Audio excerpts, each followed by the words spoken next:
Good afternoon, everyone. We are just waiting for a few minutes until most of the people who had signed up for this webinar have joined.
Good afternoon, everyone.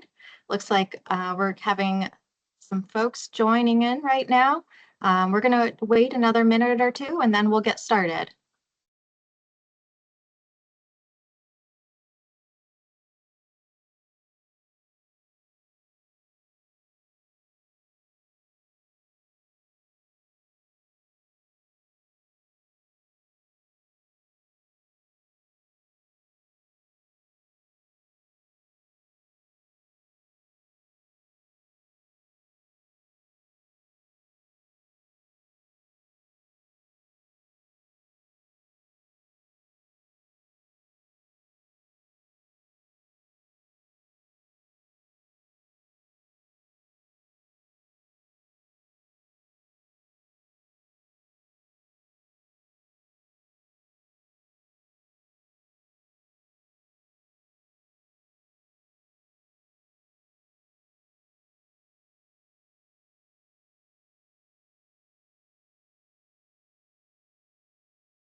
All right, good afternoon, everyone. We're going to go ahead and get started. I'm Elizabeth Dragon. I'm the Assistant Commissioner for Community Investment and Economic Revitalization here at NJDEP. I just want to thank all of you for your interest in the Youth Inclusion Initiative, and I'm going to hand it over to Priya Ratnpura. Thank you, Elizabeth. Good afternoon, everyone. Thank you and welcome to the Youth Inclusion Initiative Grant Informational Webinar. My name is Priya Ratnpura. I am the Youth Inclusion Initiative, also known as YII, Program Manager for the past 4 years.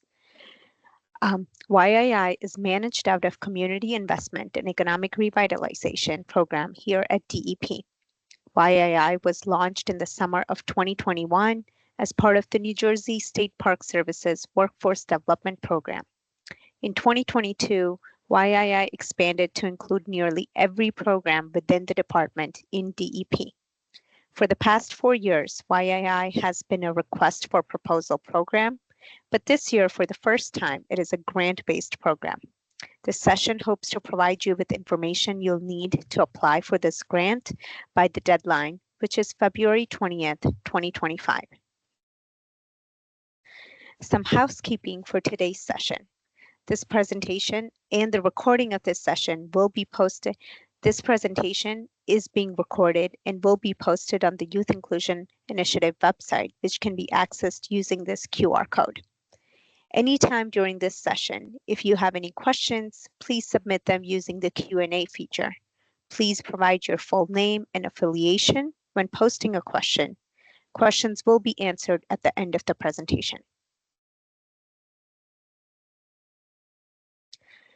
The agenda for today's meeting will include applicant eligibility, funding, program structure, SAGE application requirements, and questions and answers.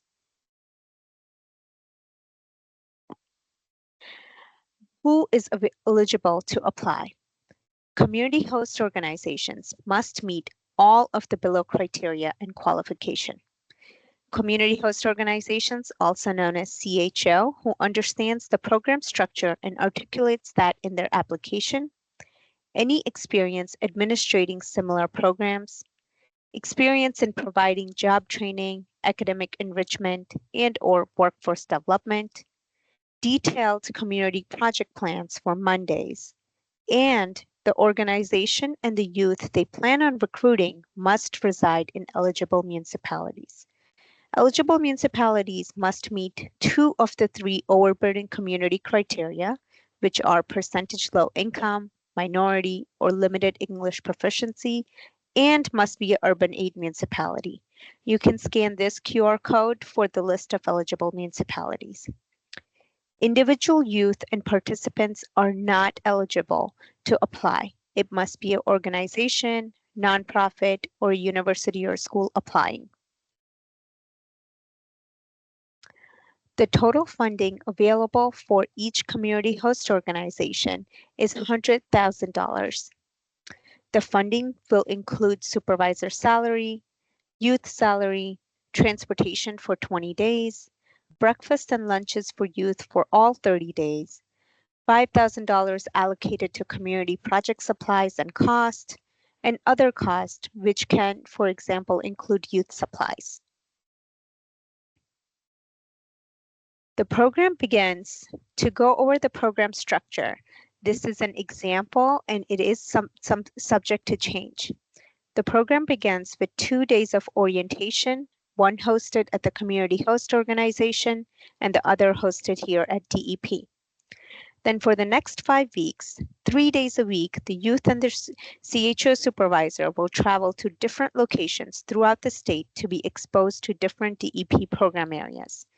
For DEP days, 2 community host organizations will be paired together for all site visits. Mondays for the next 5 weeks, Mondays for week 2 to 6 are reserved for community project days. Youth will be staying within their communities during this Mondays and will not need transportation. The next upcoming 4 Fridays for week 2 to 5 are reserved for professional development activities such as reflection activities, hearing from guest speakers, resume, and cover letter writing. The youth will spend these Fridays at the community host organizations and will not need transportation. The last week, the Monday will be the last community project day. Tuesday and Wednesday, the youth will spend at DEP headquarters in Trenton, engaging in HR activities, guest speaker, and final project rehearsal. Thursday, they will spend at CHO location for overall program wrap-up and reflection. And the final day will be here at DEP on a Friday. This program structure is an example and is subject to change depending on the applications we receive. Since this is the first time we are doing Youth Inclusion Initiative as a grant-based program, I will go through how to fill out the SAGE grant applications. You can use this QR code at a later time to access the SAGE system. If this is your first time applying for a grant within DEP, please create a new username and password. Once you have logged into the SAGE system, please look up the grants under View Available Opportunities by clicking on the blue box where the arrow is showing. Once you have clicked on it for My Opportunities, using the drop-down menu for My Opportunities, you can click on Youth Inclusion Initiative and press Filter, which should pop up the Youth Inclusion Initiative grant. If you scroll down to the bottom, you can press Apply Now. There are 5 mandatory forms in the applications that must be filled out. The next slides will show what information is needed in the 5 forms. The first form is information about the community host organization, so please fill that out. The second form is project proposal form. Before you start filling this form out, please read all the instructions that are listed here and the link to the document carefully. Then you can fill out the outreach area, which lists all the municipalities you will be doing outreach, targeted outreach for, the qualification and experience for the community host organization. The form continues to include your approach on the overall grant, your plan for youth recruitment plan, and then including the supervisor recruitment plan, or if you have a supervisor already recruited, their background information. The detail for community project, so you would describe the goal of the community project along with the address of the project where the project would take place. Please provide a list of estimated supplies and their cost needed for the community project. Just to keep in mind, $5,000 of the budget is allocated for the community project. A project plan on what you plan on achieving with the project, and then a detailed description on what the youth will be doing and what you hope they complete, or what they will complete on each Monday for the community days. The next form is the budget proposal form. This is where you will enter budgeting information for the entire grant. This includes transportation, supervisor salary, youth salary, food allowance, and any other cost.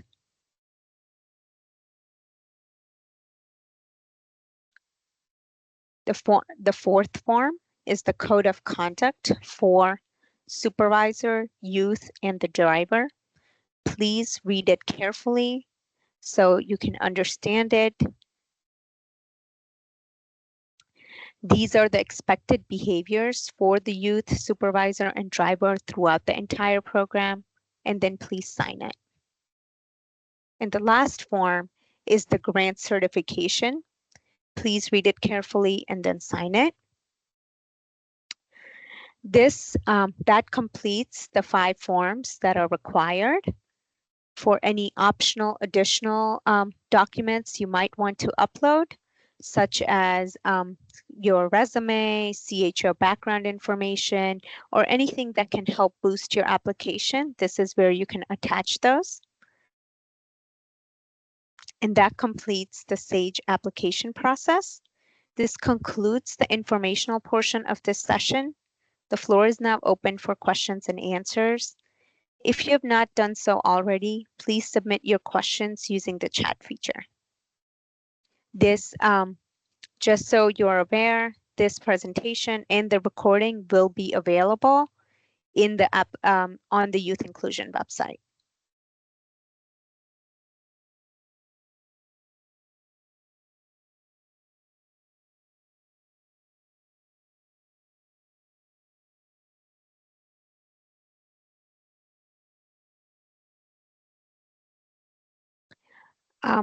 The question that I got in the chat from Christina is, where can we view a copy of the schedule again?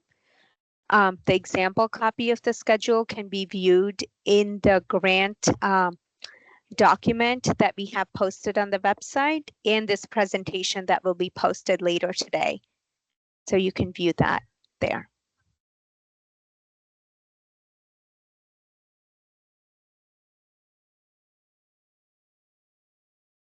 Brooke from Mercer County is asking for clarity. A grantee supervisor is required to attend the program with the intern, and Monday events are to be planned by the host grantee.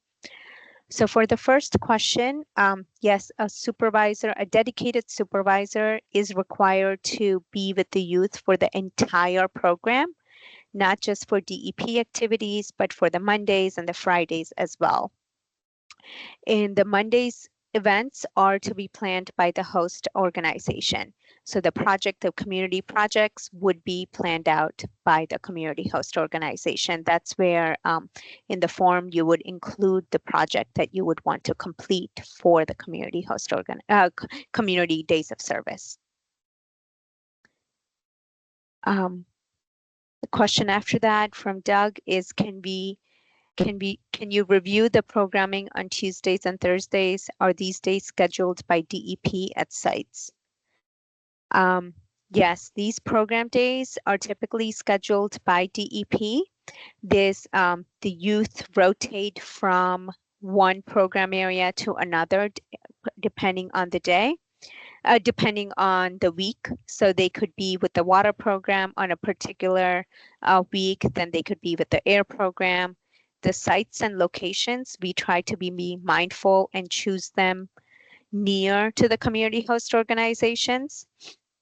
And this is where the youth would be traveling to with their supervisor. Is there anything you would like to add, Elizabeth, to that? You covered it, Priya. Okay. You can also, if someone wants more information or looking at pictures, they can always visit the Youth Inclusion Initiative website for more information. Thank you. The next question we have from Tiffany: is the organization required to be located in an eligible municipality? Yes, all organization and the youth that they recruit must be located in an eligible municipality. The next question from Ella: is it permissible to only recruit participants over 18? The grant is from 16 to 20 years old. So if your organization chooses to only recruit participants over 18, that is okay. Shelley asked, I wasn't here for the first few minutes. Are individual youth able to apply, or only established organizations are able to apply? Only established organizations that meet all the criteria that were mentioned in the presentation and in the grant document are able to apply. Individual youth are not able to apply. Tiffany asked, might this grant be renewable eligible for reapplication in 2026? At this time, we are having the grant opened for 2025. In 2026, if it is to be reopened, it will be posted at a similar timeline as this year. John is asking to clarify there are up to 10 awards, each up to 100,000. Yes, that is correct. Up to 10 community host organizations will be chosen, each up to 100,000. Octavia is asking if where the Youth Inclusion website is. We'll have the presentation has a QR code, and we'll have Zachary put a link into this chat for the Youth Inclusion website as well. Christina is asking, what is the maximum number of youth DEP can handle at their sites and days? Is there a minimum amount of youth? The grant application states there's a minimum of 8 youth each organization must recruit, and a maximum of 12 youth. Shelley is asking, are established youth-led organizations allowed to apply, or does the organizations have to be led by an adult? If the organization has prior experience and meets all the requirements, regardless of who it's led by, can provide supervisory services, can provide, hire a supervisor, arrange for transportation, arrange for meals, hire the remaining 8 to 12 youth, and fulfill all the requirements of the grant, then they are allowed to apply.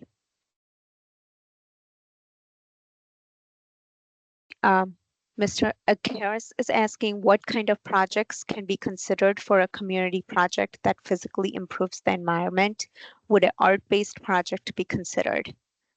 The projects can be, we don't put definite definition because we want each community host organizations to be creative and work with what the needs of the community are. We do like it, since we are the Environmental Protection Agency, we do like the project to be environmentally related, but if there's an art component to it, that's something that's totally acceptable. We did have a past organization last year that, for example, had, they were painting the benches in a field in their community, and they were using different art supplies to paint the building and the benches around there. George is asking, can you please review the different categories of funding again? Sure. The funding is when you go in the budget, it breaks down to exactly what is needed and what fields need to be um, filled out. I'm going to share my screen for a second so I can showcase it to you.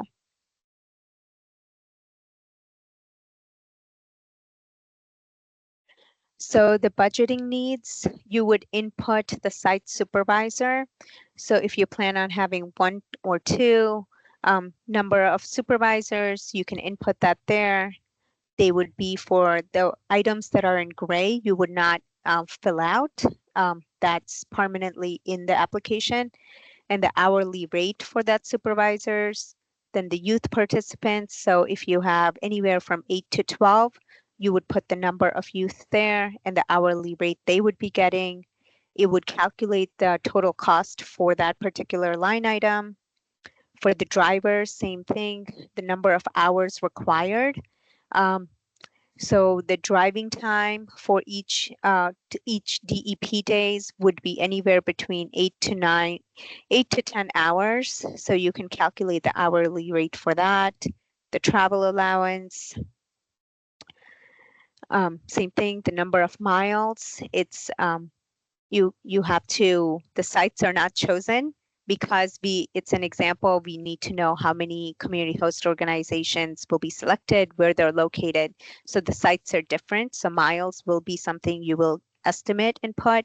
The number of days would be the 20 total days and the number of vehicle, the food allowance, for number of meals. So each day the youth is participating in the program. So a total of 30 days with breakfast every single day. So 10 times 30 times the number of youth you would have. Same thing for lunch. Other costs, you would input any description, any other costs you might have. And that would calculate the program cost that the total program cost here.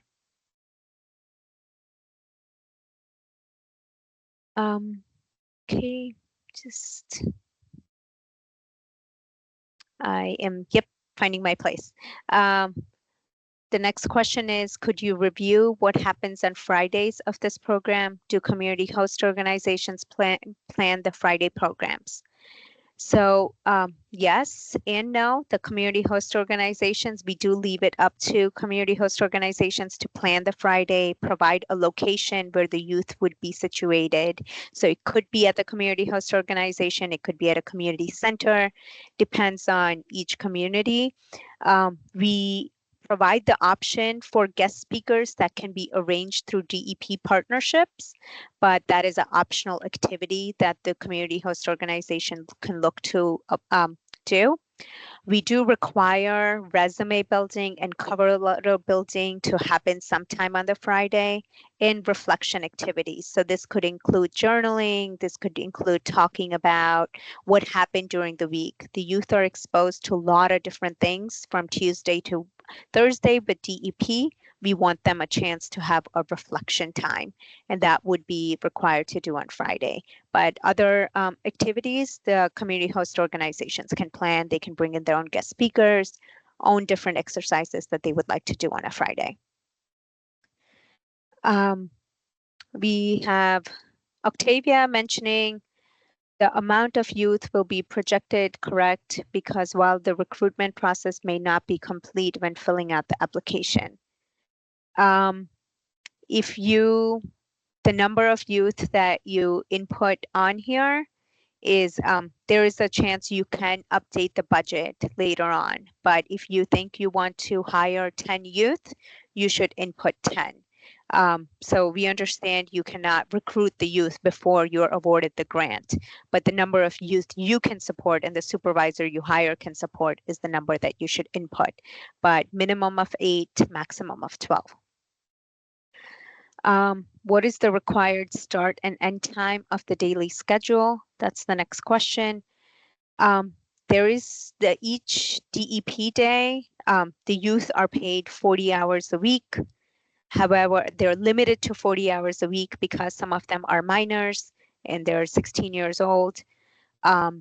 There is no required start and end time, but for the DEP days, depending on where the location is, a typical day can start at 9 a.m., where 9 a.m. is the arrival time, so it builds in the driving time. So if the drive is half hour, you would meet at 8 o'clock at community host organization, you would drive the half hour, and then you would be at a supposed location at 9 o'clock with all the youth. They would be there for another 6 hours up until 3 o'clock, and then you would drive again. So that would make it an 8-hour day. But days are flexible. Some days are 5 hours, some days are 9 to 10 hours, depending on the location, especially for the DEP days.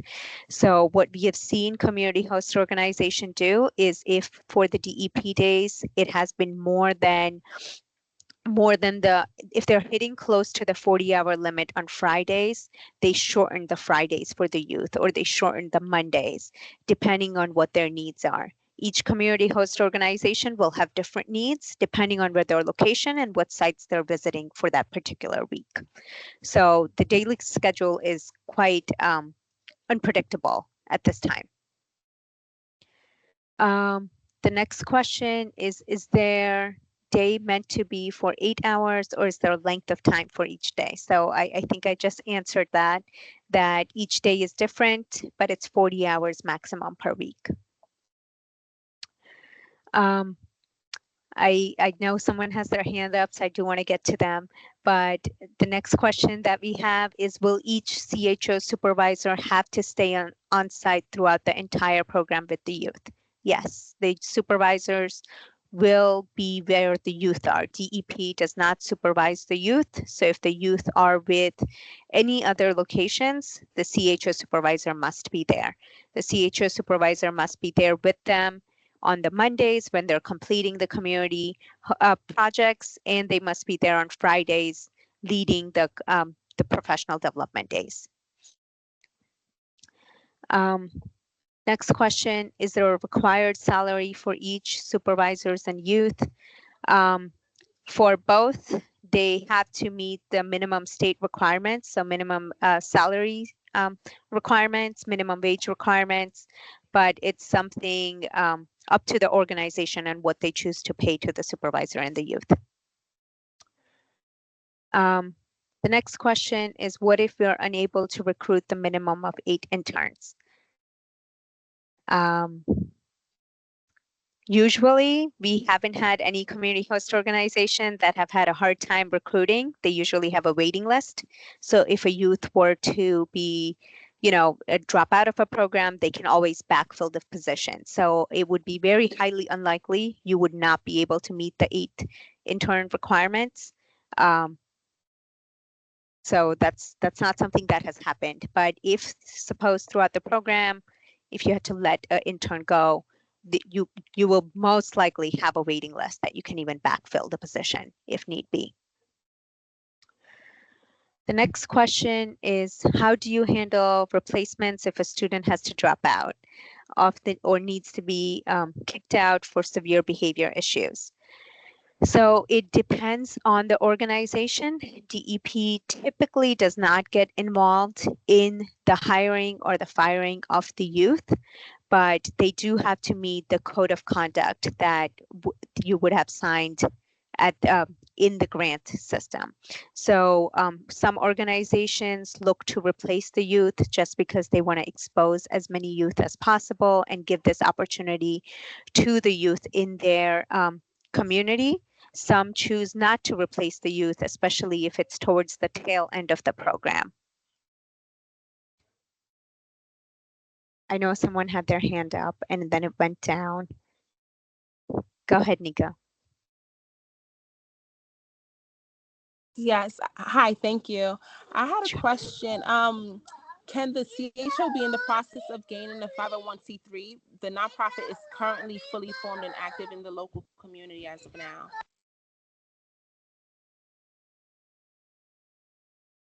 If it's already an established nonprofit, I don't see why they would not be able to apply. Thank you. Sure. as long as you meet all the requirements, that is, of the grant. I saw. I didn't really see too much of like the 501c3, but I know most grants most nonprofits you need the 501c3s in order to receive funding. But I'm in the process of getting the 501c3 now. That's not something that's listed in our grant. Thank you.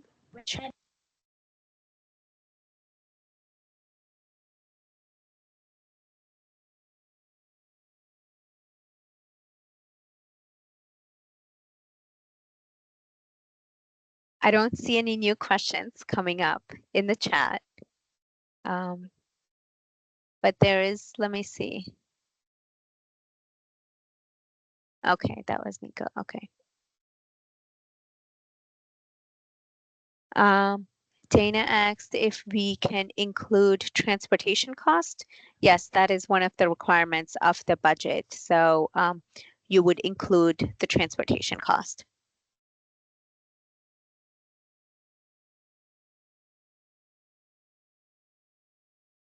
Nico, you have your hand up as well? No, sorry, I forgot to put it down. Okay, that's okay.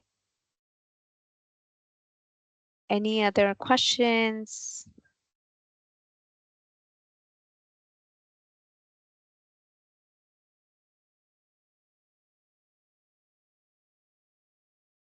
I'm still going to hang on, and I have, okay, there's one.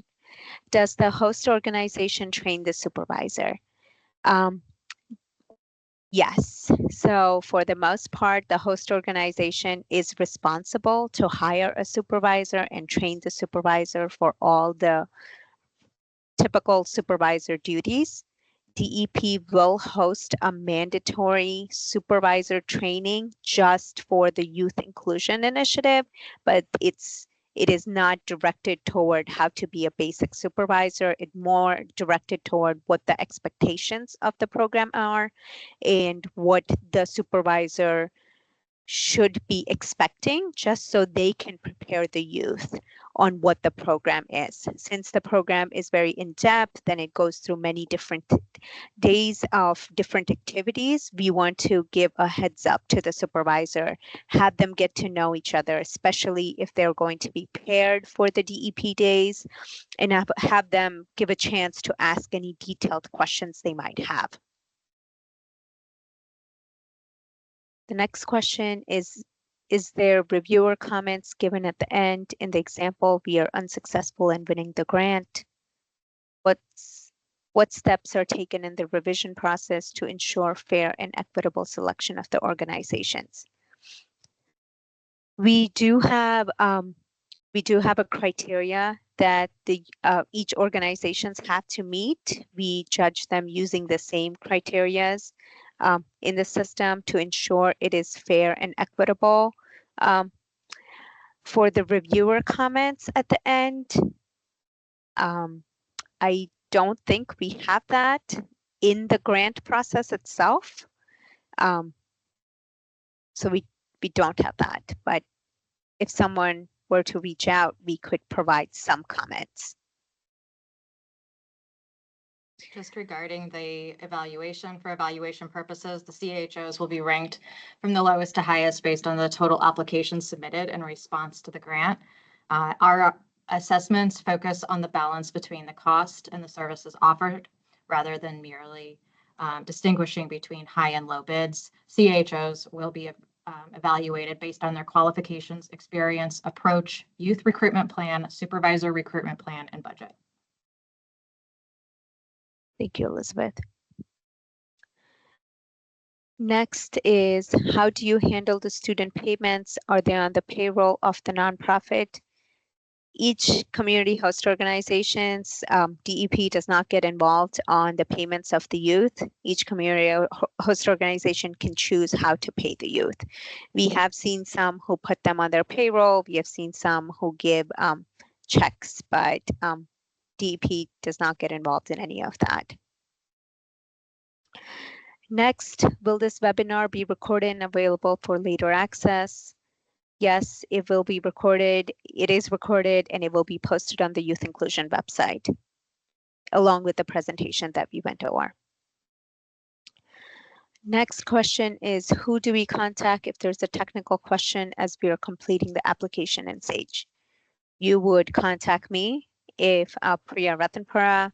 My information is also in the Sage system, so my contact information is there as well. So you would contact with any issues that might come up.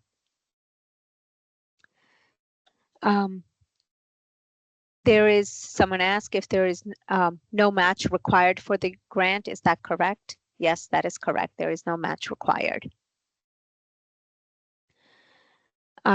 The next question is, I want to better understand the DEP days, Tuesdays to Thursday. It sounds like on these days, the CHO supervisor will be supporting the agenda set up by DEP programming and supporting the youth.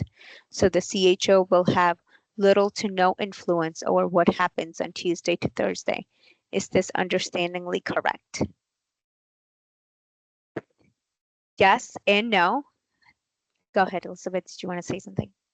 No, go ahead, Priya. Okay. So the CHO supervisor, the programming set by the DEP staff is, we have revised this program every year. The program is very continuously improved and very fluid. We take the comments that we have received from the youth, the community host organizations from previous years, and we program it accordingly. And then we also try to have these conversations with the selected community host organizations before we start the program to ensure if there's any criteria the community host organizations have to try to meet them. The DEP does provide the programming of it, but we do expect the CHO supervisor to be fully engaged, encouraging and asking the right questions for the youth, because the youth will be learning a lot of new things. We try to make the programming as interactive and fun as possible, so the youth are engaged. We understand it's summer. We understand these are 16 to 20-year-olds. But the supervisor engagement is highly needed in order for the youth to be able to absorb everything that DEP provides. I hope that answers your question. The next, can two organizations apply together as a partnership, or should one apply and describe the role of the other? We individually rank each organization, just like how Elizabeth mentioned. Everyone that applies, we rank them from highest to lowest, and we pick the organizations accordingly. So two organizations can apply separately, but not as a partnership, because neither one are guaranteed the grant. Are the youth covered? The next question is, are the youth covered under DEP insurance at DEP sites? No, the youth are not covered at DEP insurance at DEP sites. The next question is, are local government eligible for this grant? If they meet all the requirements, the eligible requirements and the municipality requirements, they are eligible for this grant.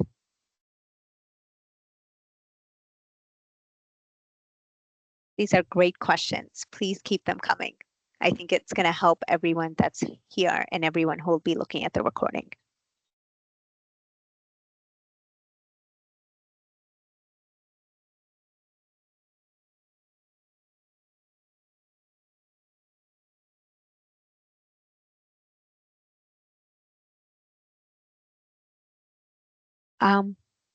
To wait for everyone to come up with new questions. There were some submitted questions to me beforehand via email, so I'm going to answer some of those just to see if that jogs anyone's memories. Oh, I have one question coming up. Do the salaries of the student come out of the grant? Yes. All cost associated with the grant comes out of the total grant amount, which is $100,000, up to $100,000 per CHL.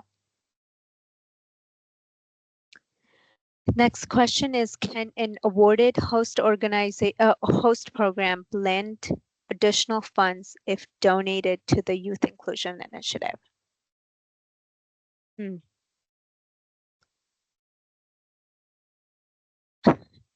I don't know.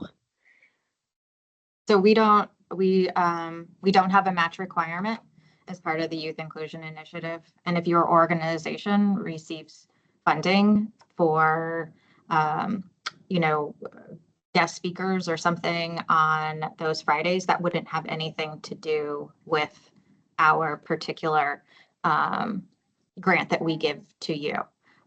So there's no requirement for you to bring additional funds to the Youth Inclusion Initiative. However, if your I organization had wants left and then I was like, wait, let me see if they're still talking about anything that I actually care about. Someone is talking. You honestly, should no. probably mute yourself. Actually, I could do it. Go ahead. Go ahead, Elizabeth. Yep. So if you're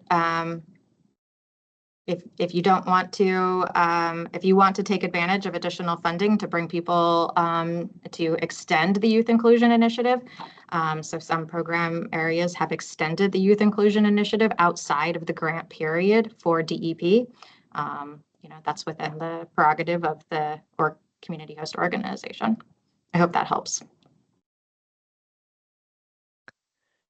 The next question, is this funding secured already? Meaning, can it be affected by decisions at the federal level? The funding is secured.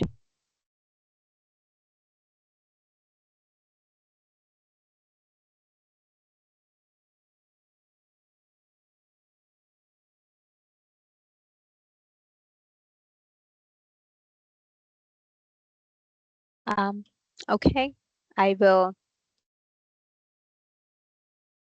go through some of the questions that we have had submitted to us. There was a common theme of question about youth asking to apply. Instead of stating the exact questions, I would like to clarify about the youth application. Okay, I have one more live question, so I'm going to go to that first. One more. Are there examples of successful proposals? No, we don't have, each community host organization is unique and they bring their unique skill sets and unique perspective. So we don't have a standard proposal for a successful proposal. However, I do encourage you go through all the instructions, all the documents that are in the grant. There's a detailed document with Youth Inclusion Grant that you should go through. It lists everything there is you need to know in order to apply for the grant successfully. I would definitely check out our website as well.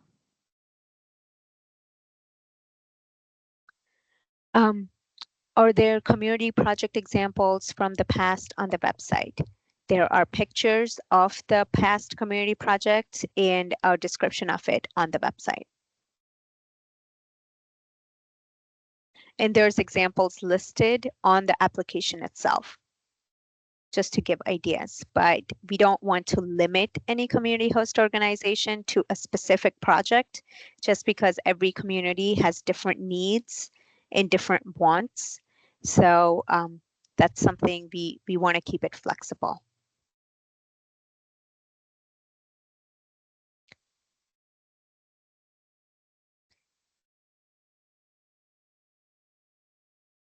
And if you, once you've submitted the community project, if there's additional things that you would like to do and there's funding available within your budget, we won't stop you from doing additional things. So if you are building a bench, but you have funding available to color the bench and you want the handprints of the youth on the bench so they can have some accountability in their community about something that they could be proud of, we would love to see that. So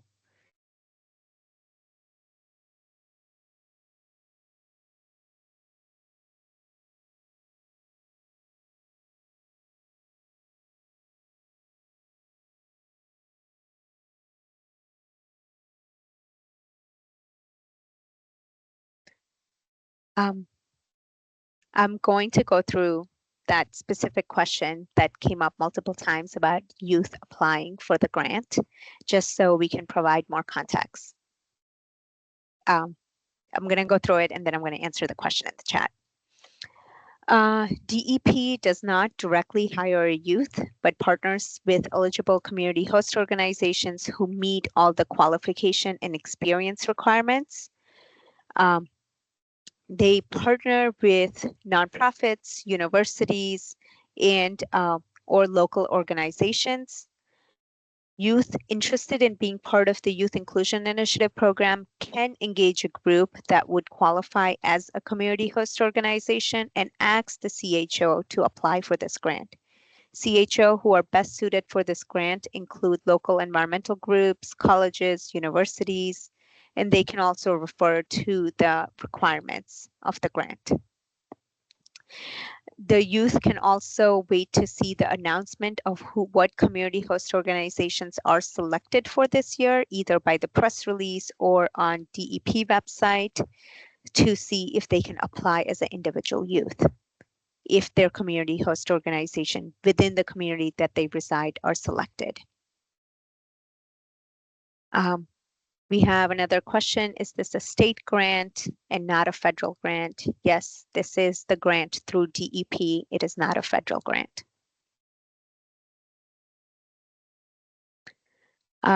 Question, could funds be utilized to purchase clothing, example, t-shirts, to identify participants as youth inclusion members while engaged in programming? Yes, funds can be utilized to purchase clothing and any other youth supplies that might be needed for your community host organization.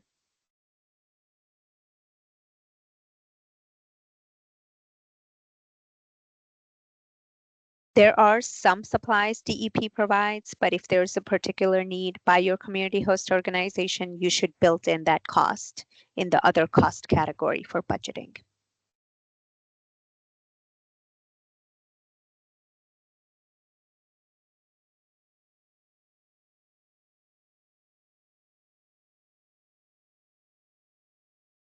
Any other questions?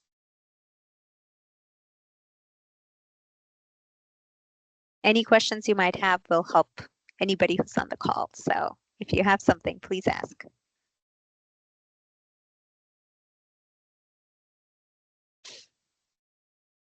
You're welcome.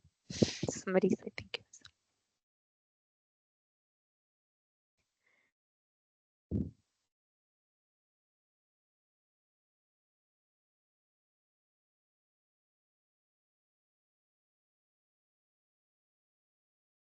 I don't have any other information to give out, but I am going to hang on until 4 o'clock in case there's more questions.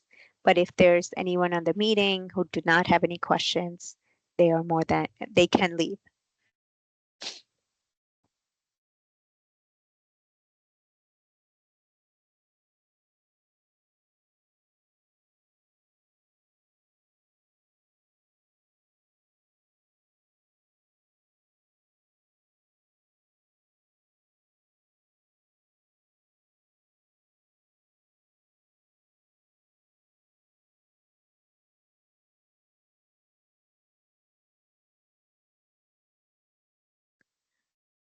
Someone is asking, when will the website address be posted? Thank you. The website address was posted in the chat. I will repost it right now.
Any other questions, concerns?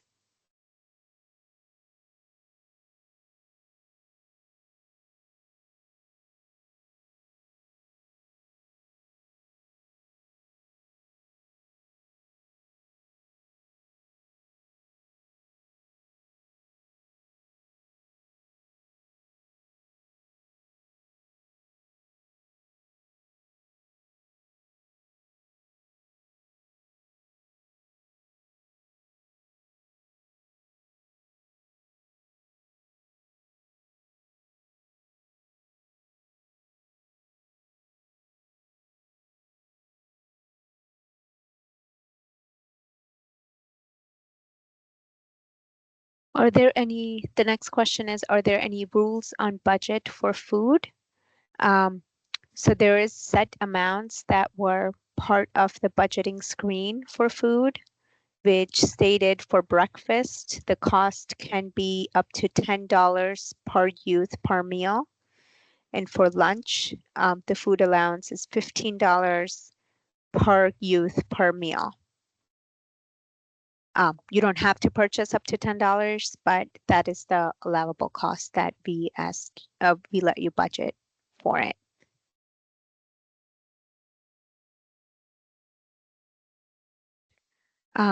Any requirements on the type of food?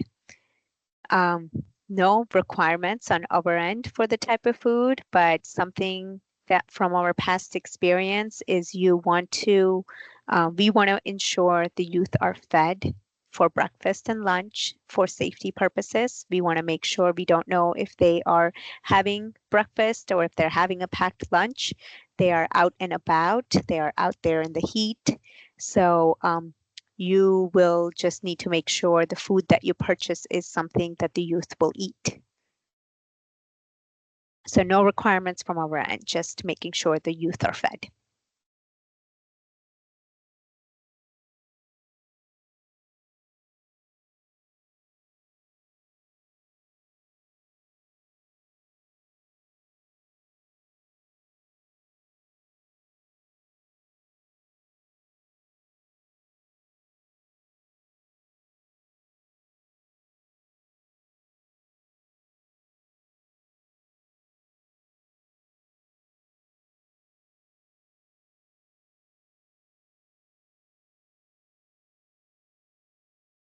Any other questions, concerns?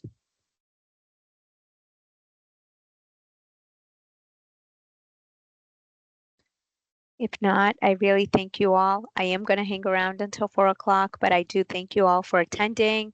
I appreciate all the questions you have asked. The recording of the webinar and the presentation itself will be posted on the Youth Inclusion website.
Does the remaining group have any questions or concerns?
Thank you all for attending the webinar. DEP really appreciates your interest in this grant.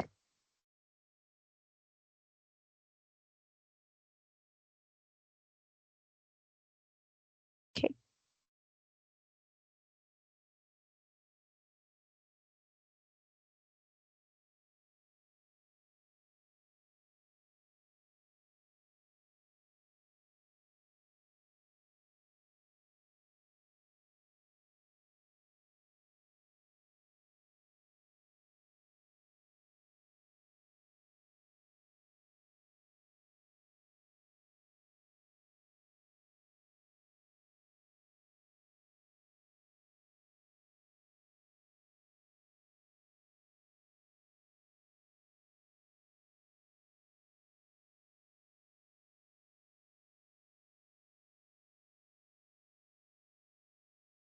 Thank you. Bye-bye.